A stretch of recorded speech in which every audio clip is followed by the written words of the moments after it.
Good morning. You're listening to Drinking Socially, the official Untappd podcast. Your weekly look into what's happening in the Untappd community and the world of beer.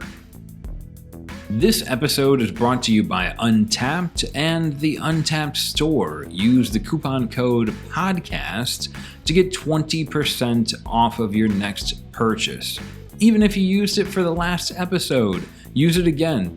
I think that's how it works. And if you haven't yet, please like this episode if you're on YouTube, and why not subscribe to the podcast so you know that we're releasing new content every Wednesday. If we manage to get 50 likes on YouTube for this episode, I will personally buy Harrison his own pair of glasses. What a day. You heard it here first, folks.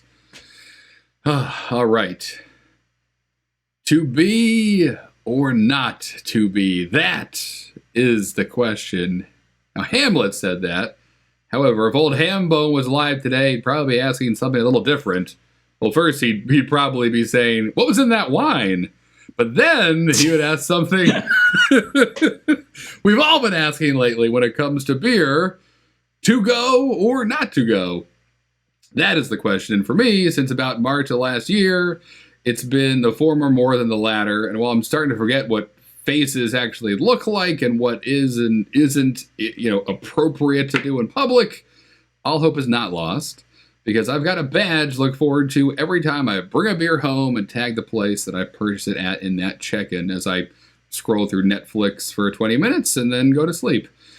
I'm talking, you guys know, I'm talking about the To Go Please badge. And tonight or today or this morning, we grabbed a new go-to beer from SweetWater Brewing out of Georgia to help us level up this mobile little badge. John, tell us all more about To Go Please and what it's all about. So the real important part about the badge To Go Please is where you place the emphasis. Are you a To Go Please, or are you more of a To Go Please sort of beer drinker? At the end of the day, the badge description tells us, as it's written, it's time to give bottle shops some love by adding them to your purchase at location.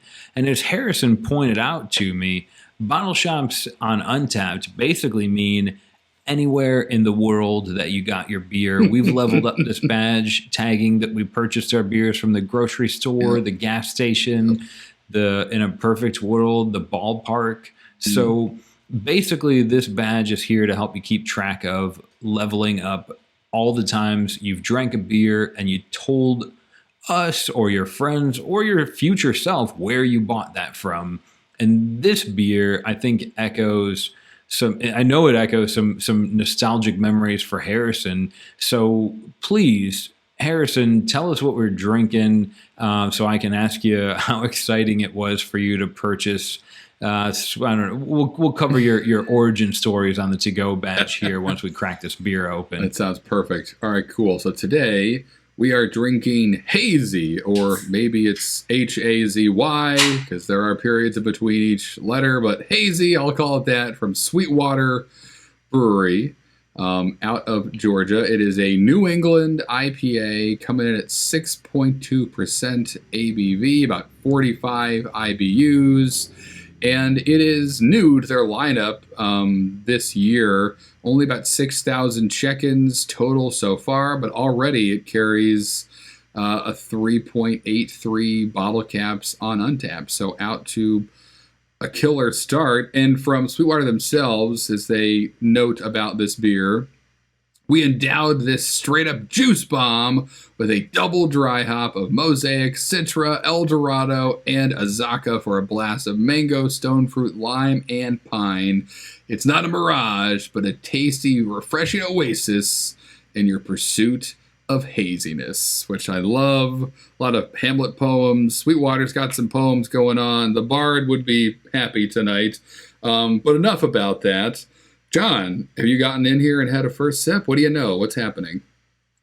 It didn't take much more than just pouring this beer out of the can before you smell, right? The nose on this There's been a lot of Sweetwater beers, namely the Yes, G13 strain, exactly. where pouring it out of the beer smells like a college friend.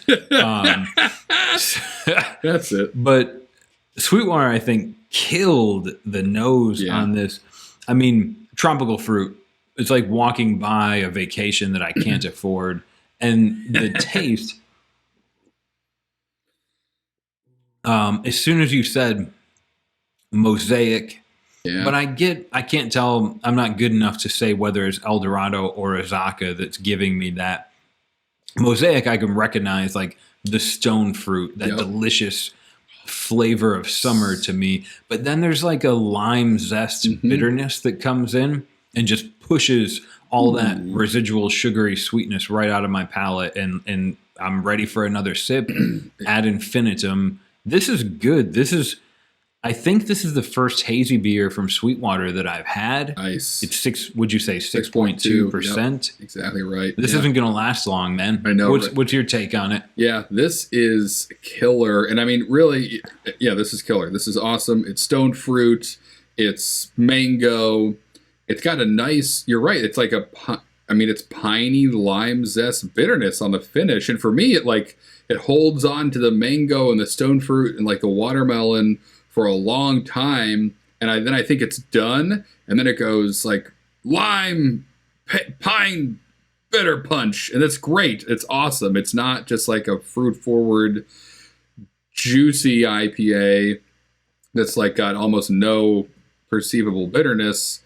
This makes me want to take another sip with that little lime pine dance happening in the back of my tongue right now. So this is awesome. It's been really fun the past couple of years to watch like larger regional breweries kind of take a crack at the hazy IPA thing. When that first happened, everyone was certain this will only be, I can only find this in Vermont. You have to get it fresh. Right. And then it was like, you have to get it fresh. You have to get it local. Exactly. And then now, obviously all these breweries that have been brewing for some of them decades are like, I think we can figure this out. And here we are. Now it's available in every grocery store. Something like this, and I've been impressed by pretty much all of them. From Sierra Nevada's Hazy Little Thing, that one's always really good. Always impresses me. Firestone Walker's doing some great hazy stuff right now. There's a ton of them, and it's awesome to know that. Right, I can go and while I'm shopping for real fruit, I can get a fruity IPA too that's hazy and delicious at the exact same store, which is it took some time. Yeah. But almost all of those breweries that, initially like, they'll never be able to do their own Heady Topper clone. Those big breweries that were just on the shelf selling 6-packs of their West Coast IPA or whatever hadn't kept up with the trends. It's really cool, like you said, to see that now, to see them. I mean, this beer is discernibly hazy. Yeah. It gives all the fruit and forward fruitiness that I would expect. And I appreciate the little bitter back end on it. Yeah. The part that confuses me, and they don't tell me in the can either, is so it's, as you said, it's H.A.Z.Y with periods in between. Yep. And I want to know what that means. I know that someone... Like, for me, the best I have is, here are the yodelers. And I have to believe Sweetwater has come up with something better than that. Maybe not. Maybe, like our last episode, it's a bit of Inception here. Perhaps there's a Da Vinci puzzle. The H and the A and the Z are a clue to when the third National Treasure movie starring Nick Cage comes out. And that's the first clue he discovers on his journey to discover George Washington's, first toothbrush or whatever he has to find. But yeah, that's good. If you guys know out there and have figured out the puzzle of the H.A.Z.Y or Hazy, please let us know. This is bigger than like the Mars landing parachute that just got decoded a little while ago. Like let's work on Sweetwater's Hazy. Tell us what that means. There'll be a couple in the Midwest who were school teachers for 50 years that'll figure it out. Just like, anyway, that's a reference to an obscure crime from the 70s. Okay, so right, And then you alluded Yes. to my story here about SweetWater and Tell me about why buying SweetWater with almost anywhere. Tell me about why that's so important or unique to you. it really, when I picked this beer up, I laughed in a whatever, as I looked back at my journey in life for many reasons, but specifically to this story, that when we moved down to North Carolina about 5 years ago, I came down myself looking for houses and stuff. Family was still up in the Northeast, and I remember taking a break from looking for somewhere to live, jumping into a gas station and trying to grab a Gatorade, and on the phone with my wife, and I'm talking to her, distracted, tired all day from looking at apartments and trying to remember things, and lost in a new town, and I'm talking to her and scanning the aisles and the coolers and looking just for a Gatorade or something, and I keep going, and I'm talking to her, and I go, that looks like a beer, but it can't be a beer. I'm in a gas station. What's ridiculous? And then I kind of like come to and realize I am indeed looking at a whole bunch of cooler doors full of beer in a gas station. That wasn't a thing growing up in Connecticut and then living in Philadelphia, which has the weirdest, oldest beer laws ever, where you can actually get beer in that state. It's like pick it out of a hat, and that if you own a hat shop, you can sell beer, but not in a grocery store. It's changed That's now. Actually, right. Remarkably accurate. It's a little bit Pennsylvania in the 90s. I know, right? It's a little better now, but it used to be ancient. So this was a shock to me, and an exciting shock. And so I looked for later that night, grabbed 2 SweetWater 420 cans out of the door, which I think were like $3 for 2 16-ounce pounders, and they were fresh as heck, because Georgia's 2 states away. So and for the first, I don't know, probably couple months we lived down here, I drank tons of SweetWater, because also you didn't see that a lot up in certainly not at all in Connecticut. And I think it had just come to Philadelphia when we lived there very recently, so it wasn't readily available like it is down here. So I took to drinking a ton of 420, but I'll never forget that exchange I had with my wife, who's like, tell me about the square footage, or is it near good schools? And I'm freaking out in a gas station going, there's beer! There's beer in front of me, honey! Beer! Important news update. I'll interrupt you. I'm sure there's a school somewhere. It doesn't matter. There's beer here. We've made it. And I can retire here now. So SweetWater will always hold that space in my mind and heart, through my beer journey of discovering the joys of buying solid, amazingly crushable beers in a gas station. In the most unlikely places sometimes. So kudos. You don't know how fortunate you are until you've lived in the Pennsylvania era, late 90s. Yeah, right. Something like that. I know. Oh my gosh.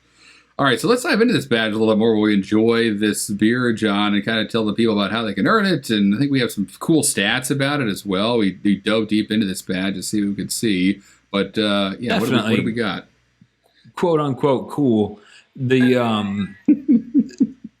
So how do you earn this badge? We covered that a little bit in the beginning. You check into your beers and you tag in the bottom. There's you can tag where you purchase your beers at. So that's pretty straightforward. And then you level this up every 5 times you've done that. Much like the taster badge we covered a few episodes ago, this continues to level up for all the beers you tag that you purchased at. Anybody that was old enough to drink last year should already have this maxed out if you're cognizant enough. There's more than 2, but there's definitely 2 types of Untappd check-inners where you check every single box that you can, and then there's the ones like me where it's like I've got a picture and I've tagged the person I want to see this beer. Right. But anyways, this badge, so for a little over 400,000 unlocks, which is, I guess, less than I expected. Right. But maybe some of y'all were out drinking, or maybe everybody checks in like I do, where it's you only check in like the significant purchased at locations. If one of your friends hand delivers you a legally purchased and delivered beer from other half in New York City, and you check it in when you live in North Carolina, then it's a pain in the butt, but go into Untappd and search for that other half location in New York City, and sometimes you'll even earn other half's local badge if you do that, or other breweries as well. So 400,000 unlocks. Some of the beers that we see unlocking this badge the most, which was really surprising, Toppling Goliath King Sue was right at the top of the list. Harrison, they're not like, that's not a widely distributed brewery, Toppling Goliath. Right. The burgeoning metropolis of Decorah, Iowa is, right, decidedly smaller than most. And, right, that beer's, as far as I know, not, very widely distributed. However, come to think of it now, it may have been one of those beers you saw kind of pop up more and more and more markets during the past year as Toppling Goliath, has the opportunity now to move more canned products around, with, draft sales just being not what they usually are. So perhaps that can explain a little bit of it, coinciding with the growth probably of this badge over the past year. But, I mean, that was a surprise for sure to see that in the top 10 of King Sue, a beer that's on my wish list, and I haven't, Yeah, I know, I can't find it. And everyone else is having no Decorah, problem. Iowa. Right. Some of our international users are probably reasonably lost at that. I couldn't point to it on a map. It'd be like, show me I don't know what the town name is that's 50 miles north of Leeds in England, but it's that level of remote.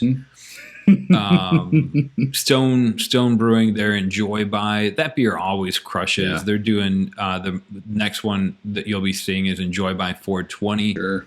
If you're checking that in now, you're early as heck, but I guess it's fresh. And H.A.Z.Y 420, I think, is their best performing in that series. No real question as to why. And number one, Harrison, any guesses as to what the most popular beer to earn this purchased at badge is? I may know this already, and it's probably no surprise to many of you that it's also one of the most checked in beers on Untappd, period. So it would, not be too much of a surprise, but Brewdog's Punk IPA sweeping in at number 1. That's still, I'm glad to see. I mean, Brewdog, for all I think they've done mostly good. Mm-hmm. I'm glad to see them doing well. I think it was either you or someone else that recently told me they're opening up a new location here in the States. So cool. Good for you, Brewdog. Yeah, I mean, they're cranking out killer stuff. So, I mean, yeah, they're hustlers. That's for sure. I can't disrespect, like, one of the coolest stories of 2020 was Aldi basically stealing Brewdog's Punk IPA recipe, branding, everything, and producing it as like an Aldi beer. And then Brewdog and Aldi, the guys were on Twitter, and instead of like, let's meet in court, it turned into, hey, let's work together and make a beer together. That's cool. I mean, I can respect that. Love that. Another cool part about this badge, before I ask Harrison how much more advanced he is than me, if you've earned this badge, if you haven't earned this badge, put your phone or screen down and go check in a beer and tag where you bought it from. But if you've earned this badge, you can go into Untappd, you can check out your badges, you can find the to-go badge, and then just scroll down and you'll see like the places you tag the most. Yeah. It was no surprise to me that some of my top check-in purchase at locations were like Tavor back when they would ship to North Carolina, and one of my good friend's bottle shops. So that's a nice little Easter egg that Harrison showed me about the badge. And so, Harrison, since you know so much about this badge, how far along are you? Well, I'm level 0, except in front of that 0 is another 0 and a 1. I'm level 100, John! I've maxed this out because all I do is sit in this room and drink beer.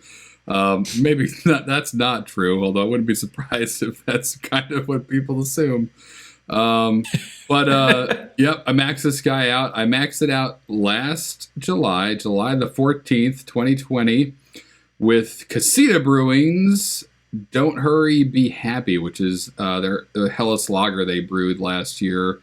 Loved it. Delicious beer. Had a bunch of sloths as artwork on the cover, kind of just slowly not hurrying about life. But delicious beer. I think I may have even been watching the movie The Rental at the time, which is a good, if you like in your horror movies, it's or scary, but not a horror movie. It's a thriller. With Alison Brie and Dave Franco, and anyway, it's a good time. Highly recommend. But anyway, that at home last summer, Casita, killer local brewery who was brewing all over the place for a while, but as we've mentioned before on the show, finally has their own spot. So this was, I actually think, now I'm stretching, but I think this may have been one of the first beers that came out of that now new permanent location of theirs. So that was a good one. A lot of memories to level up on and max this guy out. But I've certainly, looking at my venue list, I mean, there's a lot of places, as we mentioned, from like grocery stores to gas stations to bottle shops to bars, breweries. Again, like any place you're tagging as the place you purchased a beer from, it's going to show up on this list attached to this badge as you work to level it up. So some highlights for me as I went through this, I enjoyed a lot from a couple local grocery stores. Harris Teeter got me 6. Lowe's on South College Road right near me, a great go-to where I grabbed this beer today, so I'll be tagging it in the check-in tonight. It has 45, and I thought that was pretty impressive. And then I kept scrolling and realized Hey Beer, which is a local bottle shop, I've checked in 321 times, and they were the purchase at location and 321 check-ins. So that is by far my winner. Hey Beer, I'll see you tomorrow. But anywho, John, what about you? How you doing on? I hate when I have to follow you. Okay, cards on the table. I'm level 42. Good number. I know that I drank a lot of beer at home last year, but I, as I said before, I sometimes get a little bit lazy when I check in my beers, but if I can just glaze over that, sure. The thing I'm most excited about. So I'm at level 42 on To Go Please. And I'm going to try and be more cognizant of tagging that for every beer, not just for the special ones. But the most recent one that I tagged was a beer that was shared with me through an amazing angel of a person, Richard G. out in New Jersey. Rich was able to share a beer called This Abyssal Plain. And if you're unfamiliar, that comes from Troon Brewing out in Hopewell, New Jersey. Whoa. And Harrison and I had talked about, like, dude, Troon, these guys are blowing. Every time someone checks into their beer on Untappd, it's always well rated. I wish I could get my hands on it. And I was fortunate enough to legally interact with Richard in a way that was that I was able to procure a crowler of this beer that he was kind enough to share with me.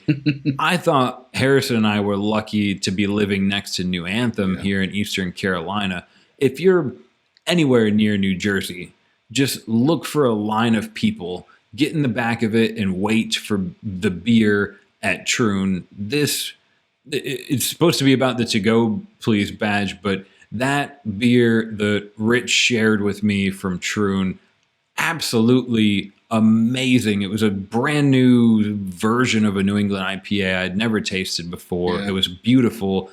And because Rich had shared the beer with me and I knew he bought it from Troon originally, that was something where I made sure to check, like, this is where the beer came from, because eventually I'll go into my Untappd and I'll want to reference that. So it was important for me to check that box. And no lines at Troon right now, but that's okay. If you're still close by, you can jump on this little ditty of an app called Osner and grab their beer right there. Get out. You can, like, order beer from Troon on Osner? If you're fast enough. That's the name of the game. But yeah, they are using Osner right now to sell their beer online, which is pretty cool and very helpful for them. So those guys are wild. They certainly have kind of reinvented what hoppy beers are for a lot of people, and that's been cool to see. So yeah, try your luck. soon, Harrison, please, we're gonna do a feature on Osner, the beer app. I think that's changing the way like memberships and sourcing those hard to find beers. And I know you know a little bit about it, so maybe in an episode coming up in late March or April, we should talk about how that app works a little more. I like it. I do know a little bit about it. But yeah, we can definitely do that, John. But that's cool as heck that you got a chance to get on it, because I'm very close to what Troon does every day, and it is hard, that is an understatement, to get a hand on any of their beers. So kudos to you, Rich. Thanks for sharing the love, man. That's awesome. All right, Harrison. So I know usually at this point we're talking about a verified venue or a special place on Untappd that we want to highlight. What do you got in store for us? Anything I might be familiar with? Yeah, so this week we're going to go travel not too far away from Troon, actually, and Philadelphia, which we've mentioned a ton and on a lot of episodes. But that's beside the point. We're going to go check out what's going on at the Pour House. So if you're unfamiliar, the Pour House has 3 locations, one in Exton, PA, one in North Wales, PA, and one in Westmont, New Jersey. And they are kind of like a it's not upscale casual. They're like a sports bar, but I don't know, you feel like you're cooler than you are when you're there. They do it very well. And I'll argue that I've lived in a fair amount of cities, worked in even more of them. I think something that like the greater Philly area does really well is that like sports bar experience with a ton of craft beer. It's not like you're jammed in somewhere where there's French fries like cemented into the carpet and something smells weird and there are a lot of TVs. This is like nice leather back. The craft beer is an amber. Right, exactly. This is nice booths. It's real wood. Your table's made of real wood. Like things like this that you don't maybe realize could be missing from your usual kind of Sunday afternoon bar experience. So Philadelphia kills this. It's, with the wings, the beer, all this stuff. And the Pour House is a great example of this, where they do it really well at each location. The draft lists are very well thought out. It's not just like 20 IPAs. It's the IPAs from the breweries you hope that would have the IPAs on. And, the stouts and the browns and the lagers from those breweries that do those things really well. Or it's just, they're very good at balancing stuff. Also local too. And we found it because this beer we're drinking tonight, Hazy from SweetWater, was on tap at one of the locations. And we jumped into their menu and saw they kind of had it organized by like Philly local beers and then other awesome national beers. And they have, great stuff all the time. So locally, you're seeing stuff from like Sly Fox and 2SP, that their head brewer Bob has like, I think, more Great American Beer Festival medals than like any other single person. A lot of that was from his time at Iron Hill Brewery, which is another local brewery to the Philly area. Nice. But now he's at 2SP. He's won plenty there. New Trail, Levante, Victory, so awesome stuff. But then also like, national brands like Allagash and Fathead, Firestone Walker. So great food, killer wings, really well thought out beer program. They just kind of do it right. You walk in there and you don't feel like the ground's going to be sticky. You feel like you're going to have a really nice experience and, have some great beer and be able to watch the game. And what if, like, let's say we live in a world that's a little bit more like the one we grew up in? Yes. Is there anything like if especially because it's close to your kind of backyard, Harrison? If we were going to go to the Pour House, is there any sort of like special thing that I want to make sure we go and not miss out on? Sure. Like, I don't know, dart night or something. Something like that. So there's this kind of, maybe it's unspoken, perhaps it's a bit underground, but there's this whole like rotating buck a shuck night. We're afraid of oysters here. Around the whole Philly area, where it's like almost any day of the week you can find a killer craft beer bar that has dollar oysters for at least an hour or two that night. And they're always great. And that was something me and my kind of buddies clued in on early when we were living there, of like, this one does it Monday, it's Tuesday. So for the Pour House, it's every Wednesday's Buck a Shuck night. And that's it for me. If I can find a spot to go. It's cheaper than the grocery store. Right. And I'll eat, and I've done it. I'll eat 2, 3, 4 dozen oysters and have a couple of hazy IPAs and see you tomorrow. I'm out of there. I'll go to the next one tomorrow. So, that was something that jumped out to me about them is they're in on the Buck a Shuck Oyster Night game. It's Wednesdays there. So, if you live there and you get it. But if you're not or you're visiting, that might be a cool kind of insider tip. Don't just look for an awesome craft beer bar, but if you're an oyster fan, you can probably find an awesome craft beer bar that has cheap oysters any day of the week. You just got to find the right one. So if it's Wednesday and you're there, the Poorhouse is your spot. Kind of jealous right now because I'm about to wrap this episode with you and go look for some saltine crackers or if I get lucky, clubs. But the sad part is I think just about every single, 99% of the beers I drank in 2020 were purchased at somewhere. Yeah. And the more we get into badges like this, the more I learn that I'm kind of a lazy check-in or lazy checker-in. Lazy is probably the most accurate way to say it. And I guess regardless of whether you tag every beer you drink at home, where you purchased it, or just the special ones like me, the important part is going out and buying those beers, whether it's your local bottle shop or the brewery that has a tap room open or the flea market that's selling local beer.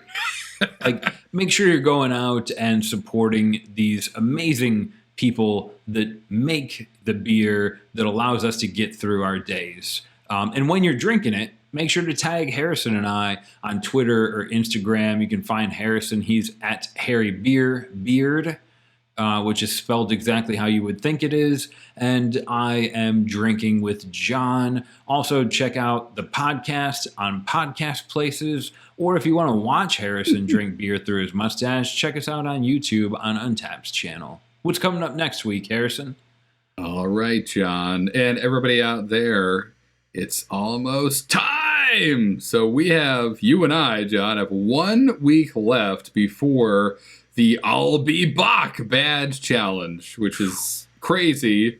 So if you haven't been following along with us on Untappd, the podcast, clue you in real quick. Next week is our first badge challenge. We're going to be, hopefully, we'll see who has moved on from the current level we were both at, which was it level 20? Were we that high?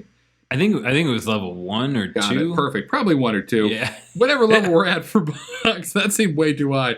Right. I had an extra 0 there. So we're trying to level up. We're both at the same level of the LB Bach badge. We're trying to go to that next level or see who can move along farther than the other safely and responsibly just by drinking box, my box, Doppel box, regular box, all that stuff. So we're going to have the results next week. So please follow along with us. Again, Harry Beard, Drinking with John on Untappd to keep us honest, cheer us on as we keep tagging in some box. Right. Trying to find them and then... Yeah. And we're hoping to have a pretty amazing Bach that episode, too, to enjoy together and kind of celebrate the journey we've been going on the past month. Ever since this challenge, this gauntlet was thrown down. And of course, it's really cool. This times out really well with National Bach Day, which is March 20th. So we're going to celebrate that a little bit early next week. Hope you join us.